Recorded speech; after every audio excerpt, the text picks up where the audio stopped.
Hello guys, my self करण। आज मैं आपके लिए एक मिनी एसयूवी लाया हूँ। Hyundai Venue 2019 की सिंगल ओनर कार है। 1 लीटर पेट्रोल टर्बोचार्ज इंजन है, वो भी ऑटोमेटिक DCT गेयरबॉक्स के साथ।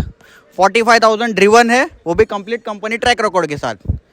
एक्सटीरियर की बात की जाए तो नॉन एक्सीडेंटल कार है, स्क्रैचलेस कंडीशन में और ब्रांड न्यू टायर्स के साथ।